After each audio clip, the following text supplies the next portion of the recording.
Hello, and welcome to the AlienCon main stage. Please welcome UFO investigator and Ancient Aliens contributor, Nick Pope.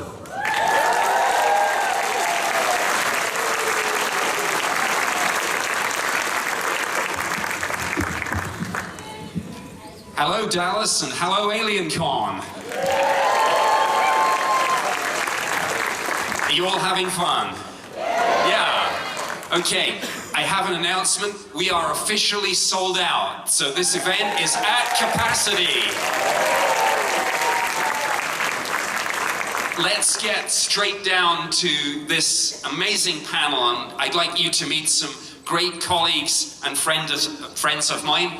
Firstly, please welcome to the stage futurist, author, and best-selling filmmaker, Cory.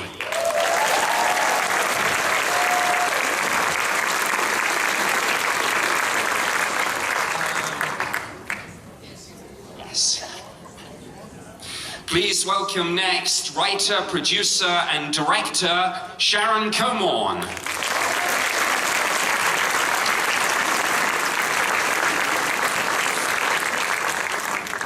Please welcome UFO expert and contributor, writer, and all-round good guy at Open Minds, Alejandro Rojas.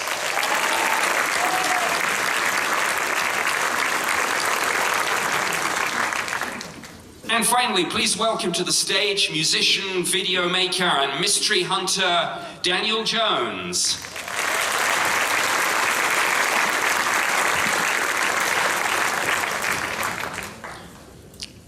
Well, what an amazing time it is for anyone with an interest in UFOs and alien experiences. This subject is truly coming out of the fringe and into the mainstream in a way that we've really never seen before. And we're going to be getting into that. We're going to be talking a little bit about UFOs, alien abductions, alien contact experiences. And in the second half of the hour, we're going to open it up to you, give you the opportunity to ask some questions. But for the first part of this panel, I'd like to kind of call on the expertise of my friends and colleagues up here.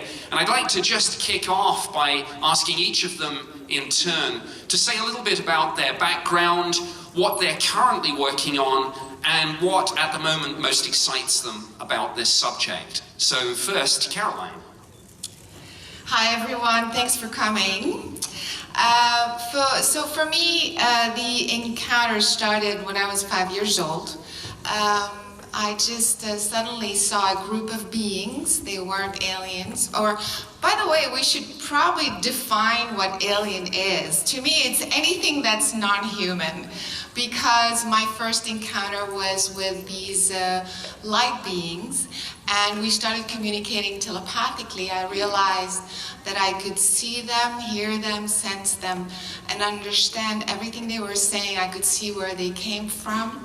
And because of that, I started to try to figure out how consciousness works and who we are, who are the other beings.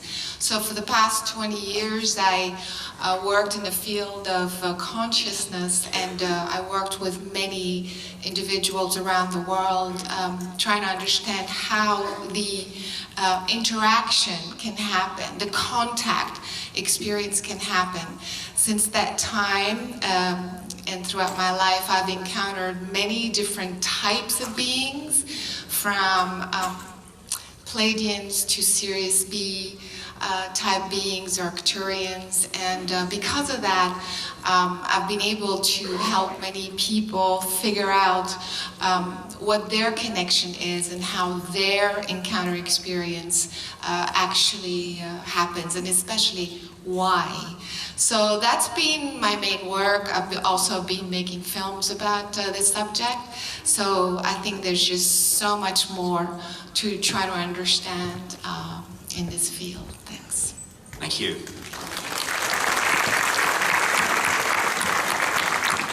Sharon.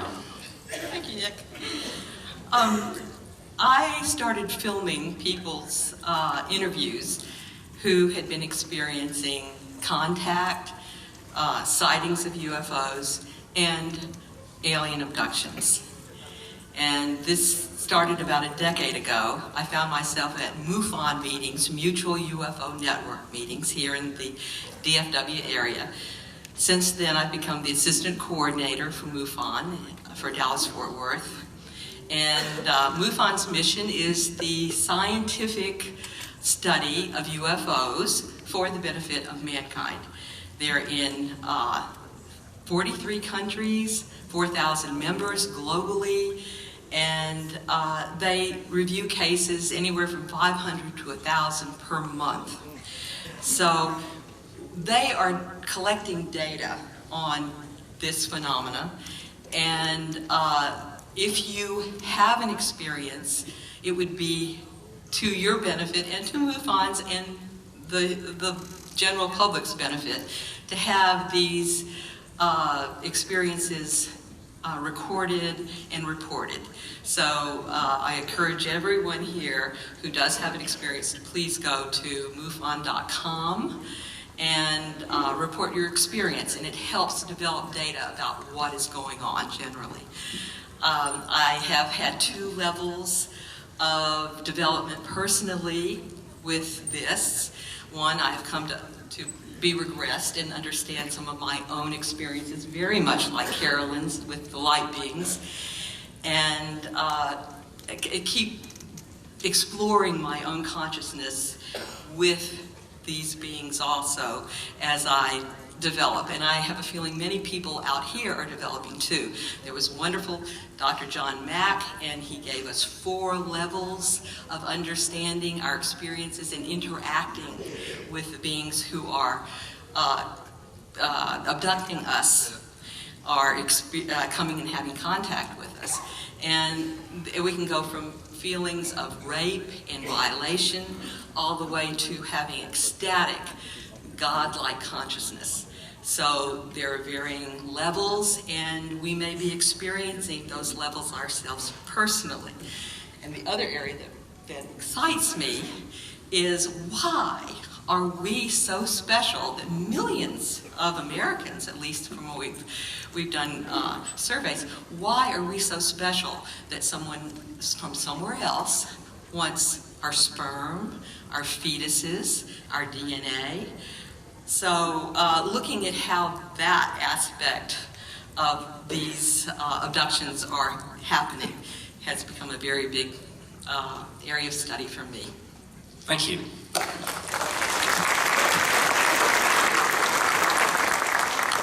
Alejandro. Yes, thank you. I'm a journalist. I write. I have a podcast. I've been doing this for a few decades now. And when I started, I was a journalism student, and I realized there was a lot of information on this topic that was very credible, that wasn't being covered. I used to ask my mentors, why don't you cover this stuff? And they said, well, if there's something really great, we'd love to get the scoop on that. But they really weren't covering it. So I kind of found my niche, and I found something, I was compelled to share information about all of this. At first, I was very skeptical about the people claiming to have experiences with extraterrestrials. And I joined MUFON, became a field investigator. I eventually was actually the official spokesperson for MUFON International for a period of time. And I had a lot of people coming to me saying that, they felt comfortable enough to say they had experiences. I investigated many different cases, some of which were very, very credible. And, over the years I've found there's a lot of very compelling information regarding all of this. So I've written many stories about all of this. I've also helped host and put together the International UFO Congress, where we feature experiencer meetings. We have therapists who do this sort of research come and do talks. Sharon Komorn actually recently, her documentary, which everyone should see, won an award at our event, and then she spoke just at our recent event, which was great. Another documentary that I was in recently is called Extraordinary the Seeding. It's another great one. You can find that on Netflix, so I recommend that. Really good stuff. It's great that not only these documentaries are coming out, they're very well produced, and with The Seeding, for example, and Carolyn's movie, they're winning awards at, film festivals that are just for the general public, which is kind of shocking, that you would think that, you know, these film festivals would be embarrassed or they would think it was silly, but no, these things are being received very seriously and they're winning a lot of awards. So it shows kind of what Nick was talking about, how this topic is being accepted more and more by the mainstream, which is great. So very excited to be here to talk about this with this great panel. Thank you.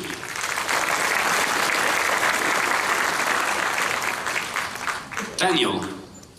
Thanks, Nick. So my name's Daniel Allen Jones, and for the last decade I've been documenting material on a wide variety of extraordinary and mysterious subjects: UFOs, cryptozoology, strange encounters, mysterious sites, consciousness, metaphysics, things like that. It's all fascinating to me. I think there's some underlying themes, threads that connect many of these things together, but what fascinates me about the subject of UFOs and the study of extraterrestrial life is that, as many of you will know, we look into our ancient past and we get clues and indicators as to where we are today and to where we might go in our future. So I am a producer and host of a media platform called The Vortex. I've been here in the Dallas-Fort Worth area my whole life, actually, and I'm glad to be able to organize and put together events and community gatherings so we actually have a way to continue this discussion in a way that's tangible. People can get involved and feel like they can come forward and share an experience or find out about the research without ridicule or scrutiny, and so we like to encourage that involvement, get people out there, open minds, and really be able to get connected with you guys. So I'm glad to be here, and we have a lot of great things we're doing here in the area, a lot of events, so I'd be glad to touch base with any of you who are interested on that. So look forward to connecting with you all. Thank you. Well, I'm going to answer my own question and say what excites me about this at the moment, and it is this fact that, I guess, a couple of years ago, many of you in the audience, if you had told family and friends that you were going to a UFO conference, you might have received some light-hearted remarks. Oh, that's just kind of crazy stuff. And now look where we are. This subject is being discussed seriously in the New York Times and the Washington Post. Classified briefings are taking place as we speak in the US Congress. The United States Navy has confirmed that those 3 videos that you've probably all seen of the jets chasing the UFOs, those videos are real. The Navy says that these things, they classify them as UAP, unidentified aerial phenomena. And now, a couple of years ago, you might have been regarded as those crazy people who believed that the government was secretly investigating UFOs. Well, guess what? You turned out to be those people who were right.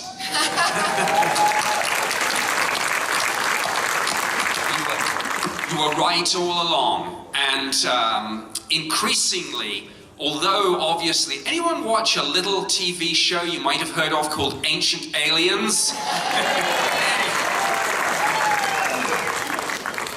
Increasingly, and obviously, oh, I have to tell you, Giorgio is in the house. As are many of my friends and colleagues who appear regularly on that great show. But increasingly, Ancient Aliens is looking not just at the ancient aliens, but these modern stories about the Pentagon's program, the Navy videos, the business of this whole Let's Storm Area 51 thing that swept the nation. I was there, but that's another story.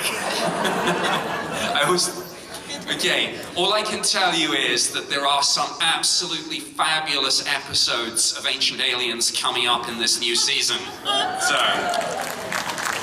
Were you the guy who got arrested for relieving themselves? That was not me.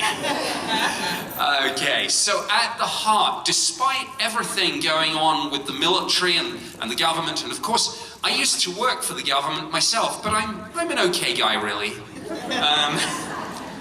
But I worked for the British government doing this. Despite all of this, we must never forget that the very heart and soul of this subject is the UFO sightings and the experiences being had by people. And there's a great line in the movie Close Encounters of the Third Kind: ordinary people in extraordinary situations. Now, Sharon mentioned something about the huge range of experiences and the responses to those experiences from the witnesses, the experiences themselves. And I know that, Caroline, this touches on your work too.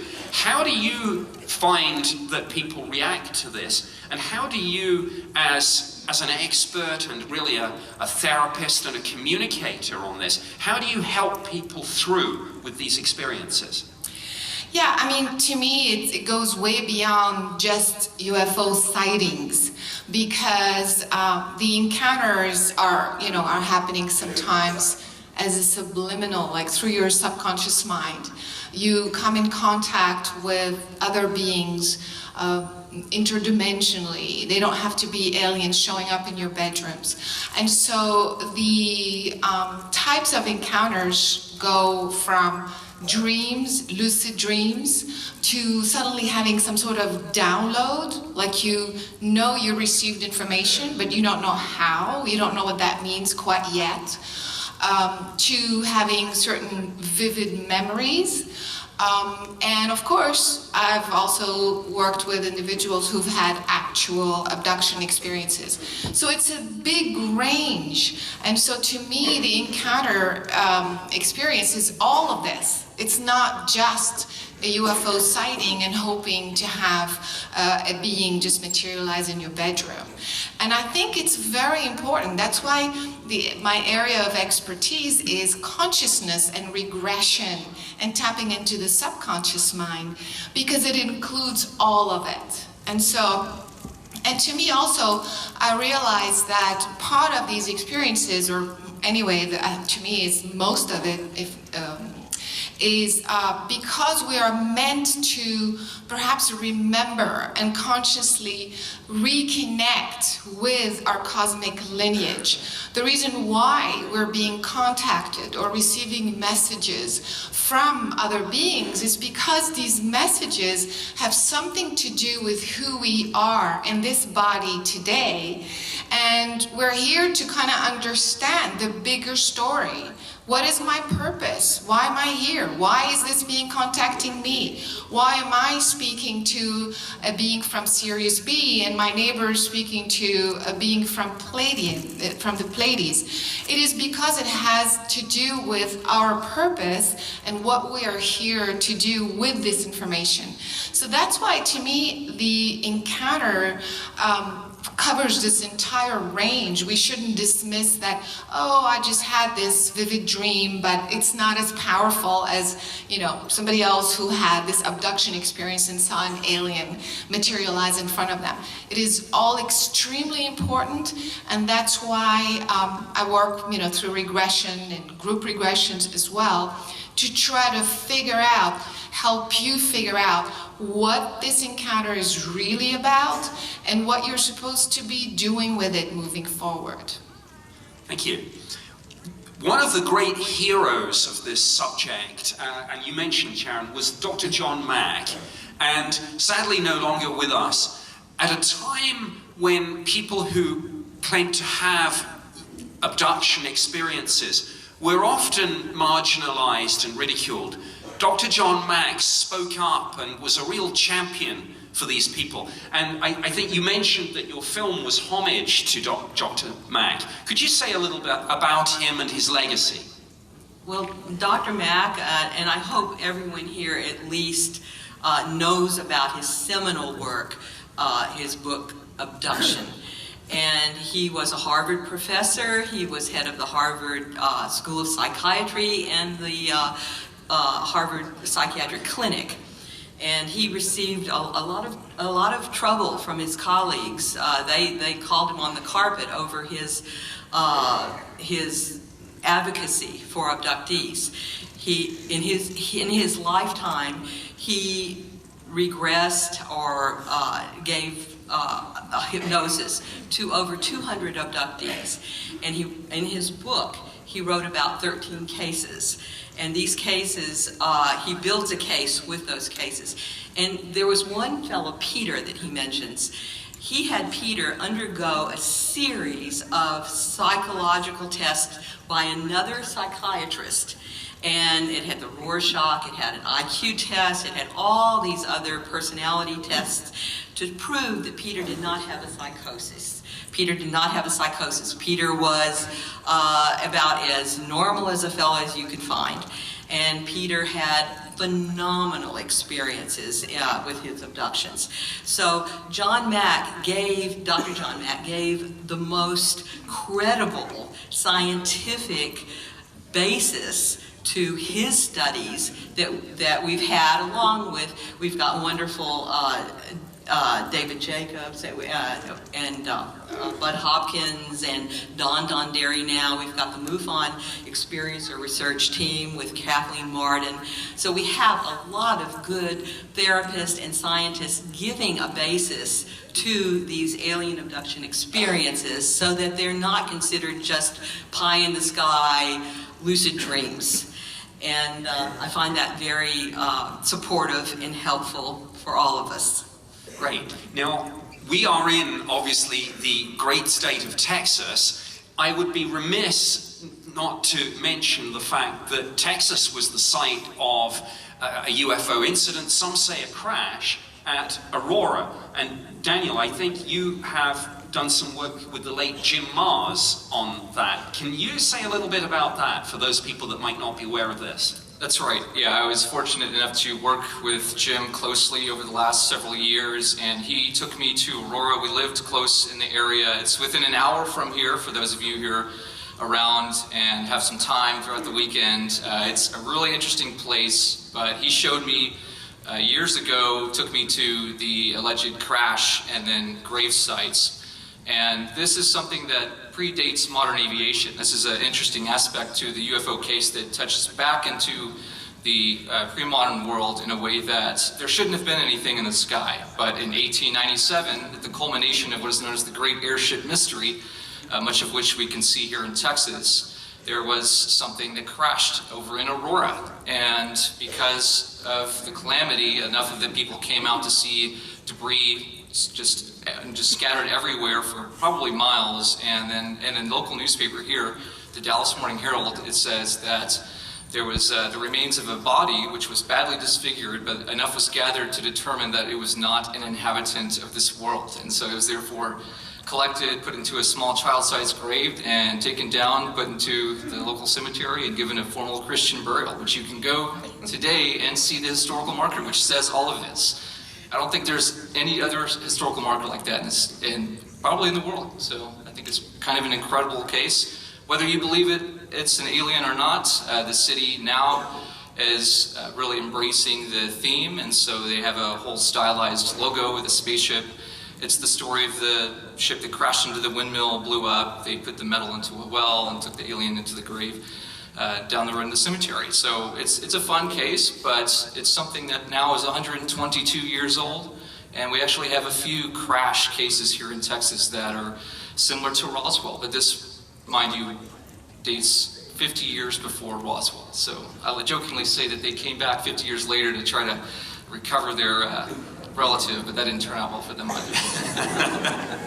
Now, Alejandro, you have very recently, with Open Minds, done a really deep dive into the still unfolding story of the US Navy videos, the Pentagon's ATIP program, Tom DeLonge's To the Stars Academy of Arts and Science. Can you update the audience on your latest research and views on this? I do want to mention, it's just funny because I'm hearing about Aurora, Texas from Daniel, and I'm looking at Charlotte Mann right here. Actually, her family was part of another famous crash event, Cape Girardeau, and her father's similar experience was asked to come and give the last rites to some creatures, or grandfather. I think I got that wrong. So it's just, there's many of these credible incidents. But anyway, When it comes to the Navy and To the Stars, yesterday I did a talk about how a rock star facilitated UFO disclosure, and really that is what happened. It shows, I think, what can happen when someone, especially well-connected and with the right connections, and with just the gravitas and the will, can make something happen. Some people may be resentful that this guy, you know, this goofy kid, Tom DeLonge, who is part of Blink-182, you know, if you know Blink-182, you might have seen him dancing around on TV in his boxer shorts, things like this in the past. But, you know, he really wanted to get to the heart of things, and he was working in a cooperative way with the government, and things have really opened up. He opened up this organization, To the Stars Academy. He was able to cooperate with the government and get some people who are very high level, who have been interested in this topic. And you know, one thing, if you've researched this for a long time, even when it goes all the way back to Project Blue Book or any of the projects that the Air Force investigated, although we are given the impression that the military thought nothing of UFOs, they did their investigation, that's not the case. There's always been a large group of insiders who have felt otherwise. And there's always been a large group of people, just like, you know, some of the people at the table here, who have had their own experiences. High-level officials who have had their own experiences and take this all very seriously. And so there's always been this struggle going on in the background. And what's great about what Tom DeLonge has done is that now it's brought enough credibility where those people inside who are enthusiastic and want information out, they're kind of having their day. And now this information is getting out. I mean, prior to that, we had a few brave people such as Nick Pope, you know, who worked in the UK government, to come forward and to kind of put on a brave face and come out here and share this information. But now we have more and more on a daily basis. What's exciting about the recent news is that the Navy has been so cooperative. When Lou Elizondo, who worked for the Pentagon, came out and told the New York Times and the world, hey, I used to investigate UFOs in the Pentagon, you know, this wasn't something he was told to do or he necessarily had permission to do. It's something he took upon himself because he felt the government wasn't taking their research seriously enough. Fortunately, Harry Reid was able to back him up. Harry Reid was the senator who got that funding, along with other senators. And it was a, you know, across the aisle thing. There were Republicans and Democrats that were supporting this work, and are now. Because what's exciting is what you don't know behind the scenes is, like Nick said, there are a lot of politicians on these very important committees, Intelligence Committee, Homeland Security Committee, Armed Services Committee, that are having discussions and coming forward and saying, hey, we need to know more information. Some of these names are names you would know very well. Some of them are your own representatives, but they're not coming forward. However, some people, like Mark Walker, who is part of the Homeland Security Committee for the House of Representatives, have been brave enough to come forward and say, hey, you know, Navy, if you're taking this seriously, what are you investigating? What are you finding out? And they claim that, you know, we are investigating, and we are giving that information to some of the committees, especially the National Defense, like Armed Services Committee. So a lot of discussion going on, and that's really exciting. And in the background, you know, the To the Stars Academy group, the group that were on Unidentified, the television show that was after Ancient Aliens throughout the month of, I think, August, when the show was airing. So hopefully some of you caught that. They're still working. They're still in DC on a regular basis, talking with military leaders and politicians, and more is happening right now. Stories are coming out on a regular basis. The Navy saying, yes, those were UFOs. They've already said this, but kind of clarifying, yes, those were unidentified in those videos. Information like this is going to continue to come out, and, you know, watch those headlines, because we're going to see more headlines coming out in the coming, I was going to say months, but even in the coming weeks. So it's a very, very exciting time. And although they haven't touched on, you know, people with experiences, there are people involved with all of this who have had experiences. And it is something that they are looking into. It's something they take seriously. And no doubt over time we'll see some of that as well.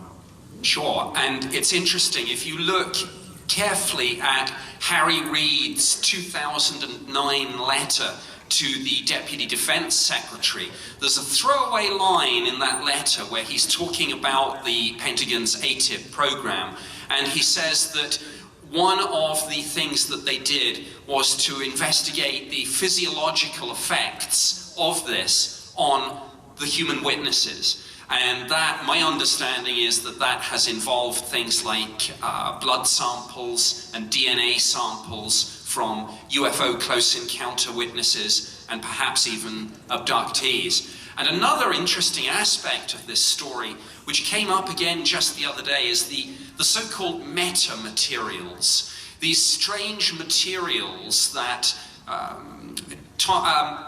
Luis Elizondo, who I occasionally talk to and have met and discussed aspects of this with, he chooses his words very, very carefully, as you would expect from a former career intelligence officer.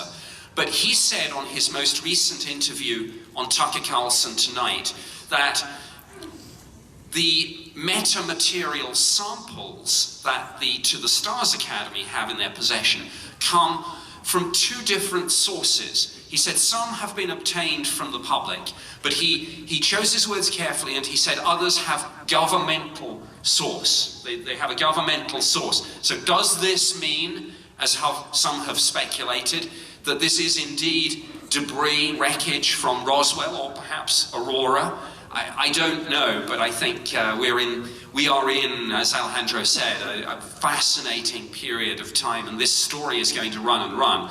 I mean, as a matter of interest, and this is going to be a two-part question, how many people in the audience, and please raise your hands, have had a UFO sighting?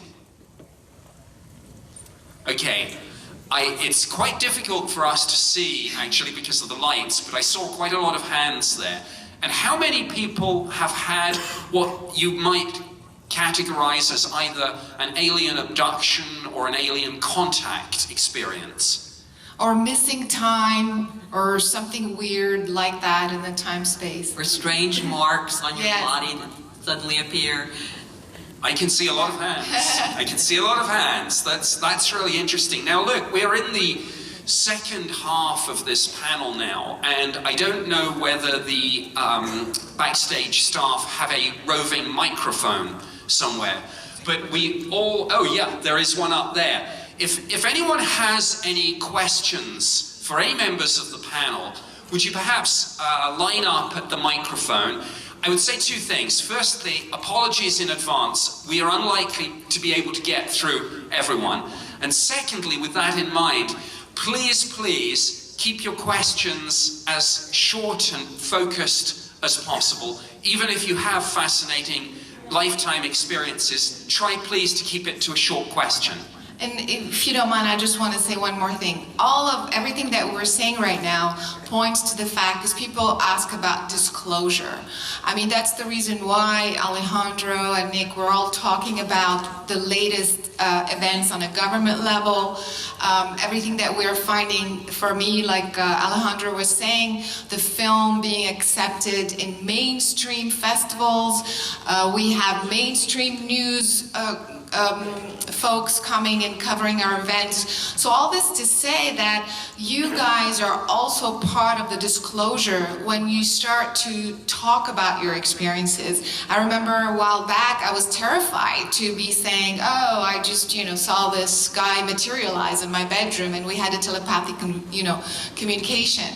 So I think this is the time for us to feel comfortable and for you to realize that you are part of the disclosure, and the more you acknowledge your contact, encounter, and experiences, the more we are all contributing to the disclosure. So please feel comfortable and feel okay to share your stories.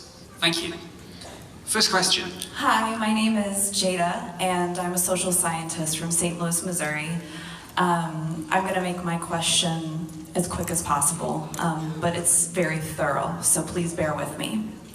Do you have any upcoming episodes dedicated to an ancient astronaut theory that revolves around the hybridization of humans with ray fin fish or lobed fin fish as forms of experiments performed by extraterrestrials, and then use the evidence found to prove that mythical humanoids we know through lore, such as mermaids, goatmen, Hatubari, centaur, fairy queens, may not be mythical or folkloric at all, but but products of extraterrestrial experimentation to create man in their own form?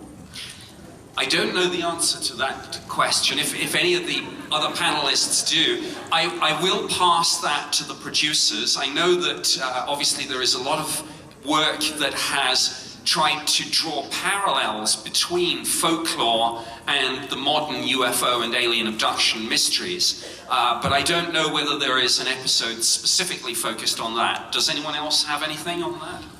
Just to say, it's a fascinating question, and Carolyn's movie touches on kind of a little bit the hybridization and also that Extraordinary This Eating, both of which are on Netflix, both touch on that as well. Wonderful, thank you so much. And also working with different people through regression, I could definitely see a hybridization happening with those types of DNA patterns. Okay, lovely, thank you for your time. Thank you. Hello, my name is Tom, and got a question for you, Nick. Are you able to tell us more about your recent experiences there at Area 51? Oh, okay, yes. I went up and spent 3 days filming up at Area 51 for a certain television show that you all know and love. And there will be an episode on that coming soon, so watch this space. What I can say is this. I spent 3 days interviewing the event organizers, some of the speakers, local cops, people in the local community, and of course the attendees themselves. And what I sensed from this, obviously the initial plan to storm Area 51 was really just an internet joke that then became a meme. Fortunately, the illegal and dangerous plan to storm a military facility turned into, well, let's have some fun, let's have some festival-style events, but on the serious side, let's gather to show our frustration with perceived government secrecy on this, and let's come together. I've heard Kevin Burns, who created this show, Ancient Aliens, talk about Ancient Aliens and AlienCon as being a community bonded by this shared common interest. And that's what I sensed up at Area 51. So there is going to be an episode on all this in the upcoming season, and it's going to focus on not just Let's Storm Area 51, but the wider story of what might be hidden at the facility. So keep watching. Well, thanks, and please each of you keep up the good work. Thank you. For Carolyn, do you have any thoughts on the entities that people meet while they're on ayahuasca or the spirit molecule DMT? Yes, I may not be very popular when I answer this question because to me, I feel that the human consciousness is capable of tapping into other dimensions, other realities without any external substance.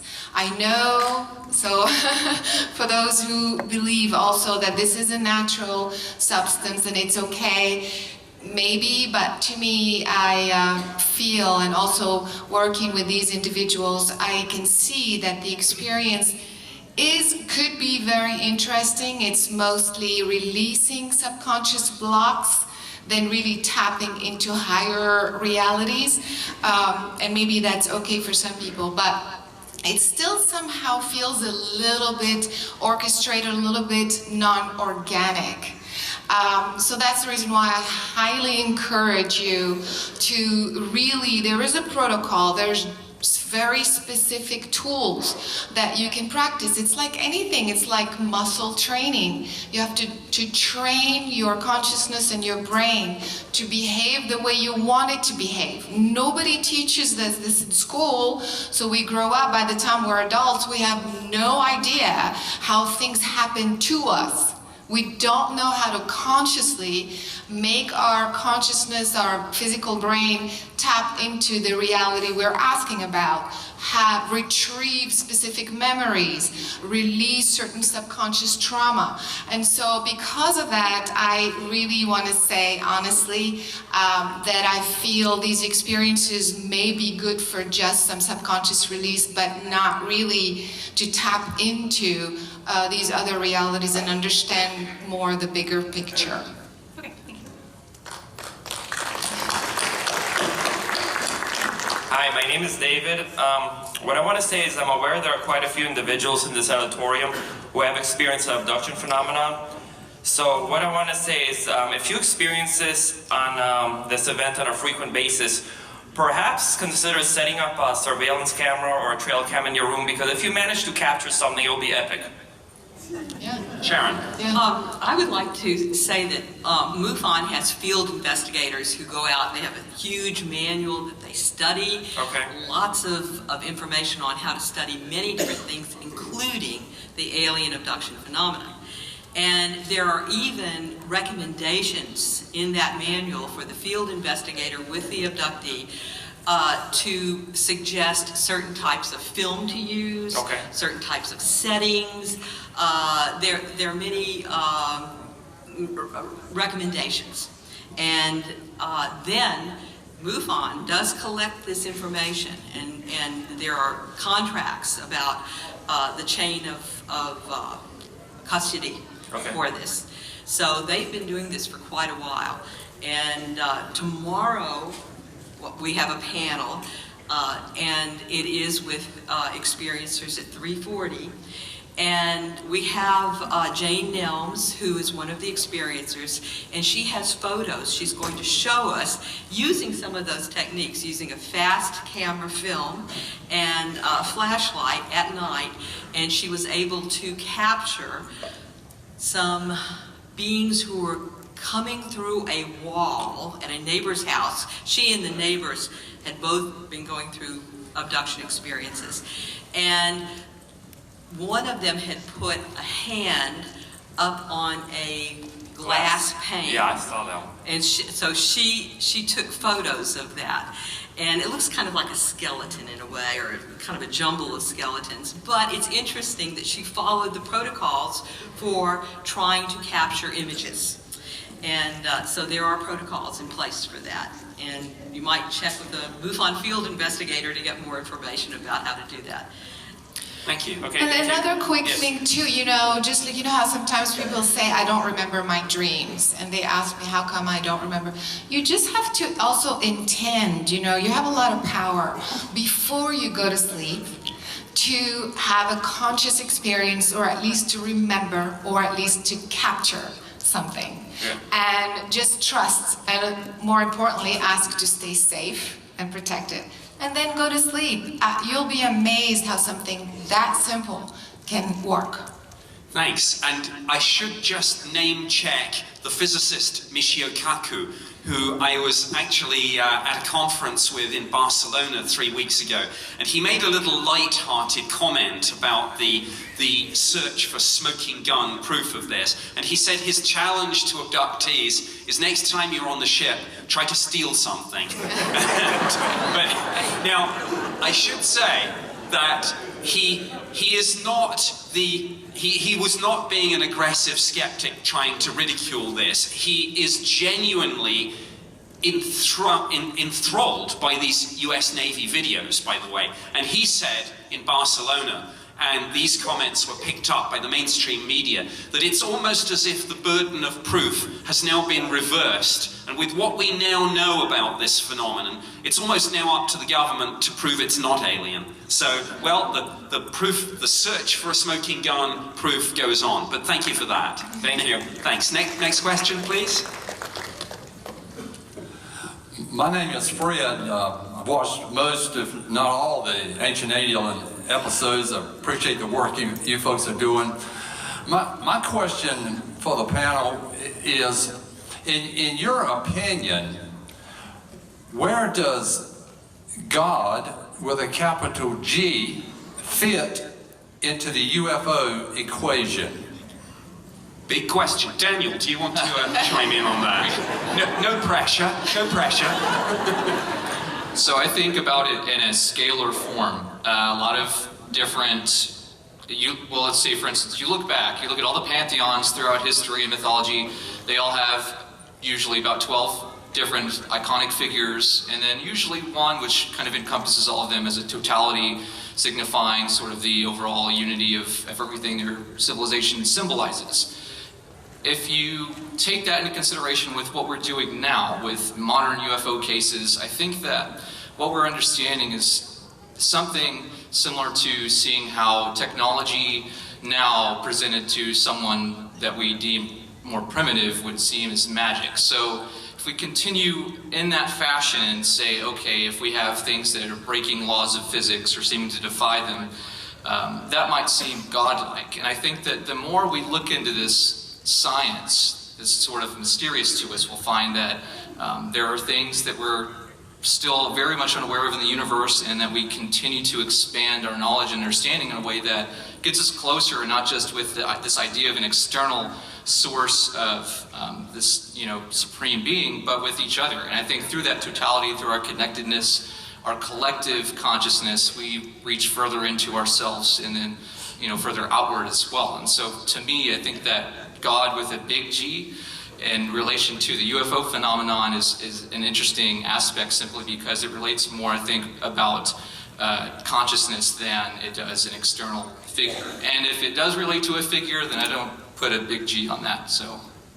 Thank you. So I would like to address that. I like the term Big G. It makes me think of God. If he was a rapper, Big G would be his rapper name. But I do a talk about religion and aliens and extraterrestrials and how it's affected modern religion and even created new religions. And for the most part, for traditional religions, they integrate just fine with this information. Most religions and religious scholars have talked about this and said, if God could create life here on this planet, he could create it wherever he wanted. The only religion that scientists like at SETI and others kind of poke fun at or try to challenge are the Roman Catholics, that their theology doesn't fit so well, especially given the doctrine around Jesus.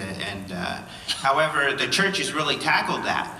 The Vatican has had events that they've held to talk about alien life and how, they're open to the science and that actually they're just fine with it. There's not a problem with it. So really it integrates well. There's a guy named Ted Phillips who did a study on, how would you react if disclosure happened and you found out there are aliens? How would this affect your religious views? He's a scientist and a religious scholar. And how would that affect the church? It was kind of interesting because most people said, well, the church might have some issues with it, but I wouldn't. But then they asked, well, what do you think about other religions? And Christians said, I think I'm going to be fine, but the Jewish people and the Buddhists, they're going to freak. The Jewish people, the Buddhists, they're like, I think we'll be okay, but the others, they've got problems. So it's kind of funny, we have this intuitive kind of idea that religions will be, in a lot of trouble if there's disclosure, but most religions felt we're going to be fine.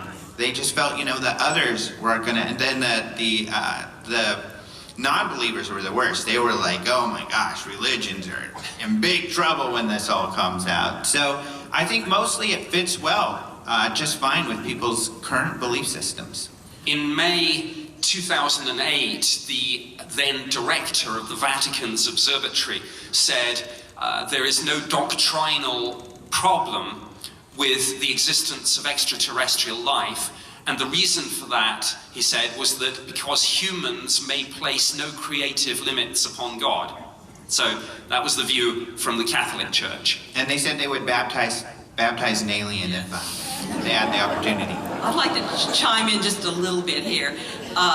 There have been three, two in John Mack's book and one in Jim Marr's book, Alien Agenda, which is my second favorite go-to book, of abductees who have come to a particular level with their abductors and have good communication going with them. And the question of God has come up. And in Jim Marr's book, Alien Agenda, Dr. Leo Sprinkle is doing the regression session, and this abductee asked her abductors, what about God? What do you think of God? And the answer to me was phenomenal, and it matched two of those that were in John Mack's book also. The entity said, "He is the same for us as he is for you." And I thought that was particularly nice. And I thought the paternal part of it too, he is the same for us as he is for you. So that was kind of interesting to me. Thank you. Well, next question, please, and we're down to about 10 minutes. I've got a quick two-part question. So first, for of all the cases that are reported to MUFON, what percentage are found to be credible, and what are some of the criteria that you look for? About 20% are really considered really UFOs. And UFOs mean that they don't believe they are our UFOs, you know, the ones that we make. A lot of times there are questions about that, especially since about the 80s. A lot of craft out there are ours. But the average is at 20%. Here in the Texas area, we are reviewing 25 to 45 cases a month. So 20% of that you could pretty well go by as a credible UFO. And the criteria is mostly, you know, the credibility of the witness, consistency, but also matching it up against known. So they have a database and they're trained on how to identify and what sort of known phenomena to match it up against. Thank you. Thank you. Good morning. My name is Gary Peterson, and I'm an author of business books. And my question involves progressive dreams. I have been writing business books. My last one was published about 5 months ago. About 10 or 12 years ago, I had a dream, a very realistic dream, of a man in a cabin in the woods on a lake. And about every 6, 8, 9 months, that dream would be added. Went from a man alone, solitude, to a man with a dog walking down a wooden pathway to a lake, to a man walking with his dog, waving at a blonde-haired female person back in the glass-walled house, backed out toward the lake, and so on and so on and so on. This progressive dream lasted for about 10 years, and it culminated with a man walking his dog down to the lake with the water level rising, looking back at a female that had taken a darker form and was levitating in the air in an open fog. That progressive dream was so realistic to me, it became the centerpiece of my very first science fiction book that I'm going to publish next month. I'm publishing that book because that dream was real. And I want to know if anyone else has had those experiences, because I cannot be the only person that experienced that marvelous progressive dream. Thank you. Caroline? Yeah, I work a lot with the dream, the dream world, because it is really part of our guidance system. So I have a whole, course, that describes how we actually dream, why we dream, and what, the symbolism in dream, why, what certain things you are downloading for your personal experience, and what is more of a premonition of something else that could be happening. So, of course, it's just to summarize, it's a whole kind of understanding. It's not at all one size fits all. Like if you dream of a black snake, it means this, or a black cat means that. It's actually very subjective.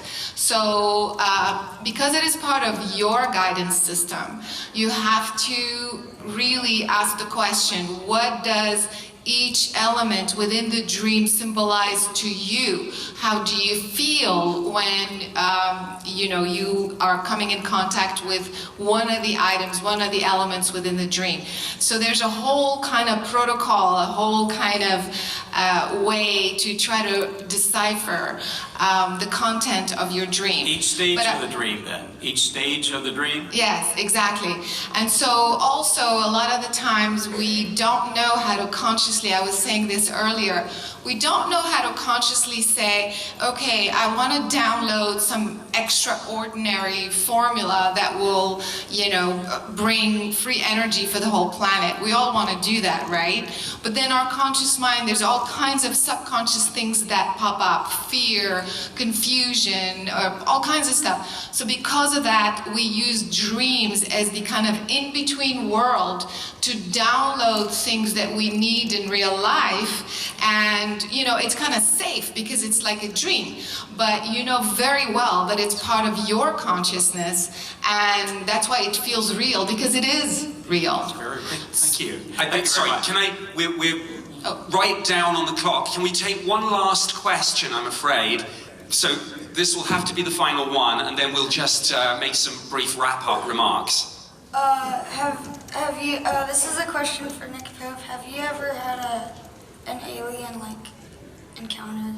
Sadly, even though I've investigated hundreds, probably thousands of cases when I was investigating this for the Ministry of Defence in the UK, I personally have never seen a UFO, or let alone an alien. So that is an experience that maybe lies in my future, I don't know. So I suppose in one way that has enabled me to stay as a neutral investigator of this, but I now live in Tucson, Arizona, so it's a very good place for sky watching, so who knows? Thank you for that question, and my apologies that I haven't really been able to get all the questions in.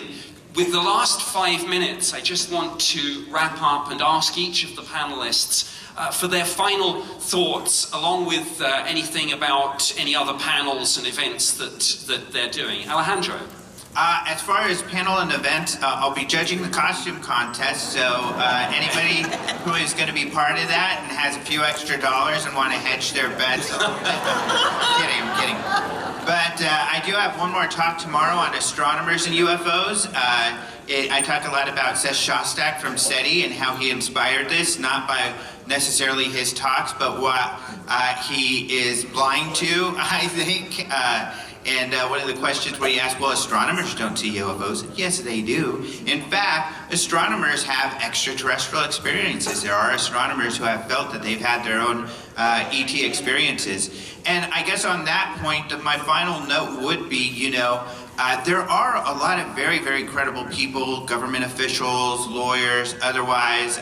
John Mack worked with many of them. I know, you all work, Sharon and Carolyn, with people like that. So there's a lot of credible accounts of these encounters, and I think a lot of people get impatient that we don't hear more from the mainstream about that. But it takes time. It's very uncomfortable for people. It's very uncomfortable for sometimes the experiencers and the researchers, let alone others.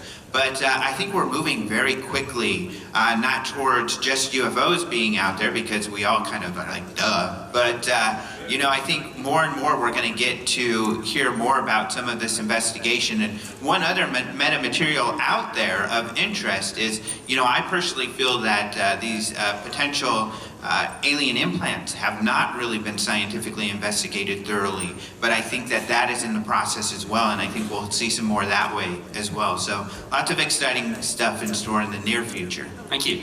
Sharon, any final thoughts? Well, we do have an experiencer panel tomorrow at 3:40 here. And Daniel will be on the panel also. I'm moderating, so I'm taking lots of tips from Nick Pope right now. And I do want to say that this particular panel will be unapologetic. It seems like experiencers are always quite afraid that they don't have enough proof about what they've experienced, so there's a little hesitancy to share. But the three lifelong experiencers that we are featuring have had experiences since early childhood to their older adult ages now. And it's kind of damn the torpedoes. We're going to tell our story and let people know about it, and we don't care if you believe us or not. So I think you'll have a lot of fun tomorrow at that one. Great. Caroline? Well, actually, I'm on in 45 minutes for a regression session. So for those of you who really want to experience something that happened to you, you're not quite sure, missing time, some encounter, this session will help you actually experience and go back to that trauma or to that experience and try to resolve it. It's not hypnotherapy, you won't be hypnotized. It's more of a method that I will guide you through the process. And also it's a good protocol to learn so that even moving forward in your life, you know how to tap into your own subconscious and try to resolve some unresolved issues. So I highly encourage you to visit that, this process in 45 minutes, and tomorrow there's another one. Because like I said, at the end of the day, we're looking outside ourselves. We're looking for UFOs, we're looking for who they are. But really, I think to me what's really important is to understand who we really are. And so I highly encourage you to go deep into the subconscious and sort these things out. Thank you. Thank you. Daniel. All right, you can find the Vortex on all social media and YouTube, as well as the Texas UFO Network, to find out about the latest news, events, things going on in the area, how you can get involved. And we like to keep an open mind because there are new discoveries being made every day. So let's work together to find out what's next, and we'll see you guys at Vortex. Well, we are officially out of time, so I would like to thank you for having attended. If you have had a UFO experience or some sort of alien contact experience, I think what this has shown is you are not alone with that. Yes. So with that said, thank you very much to all my fabulous panelists here, and enjoy the rest of AlienCon. Thank you.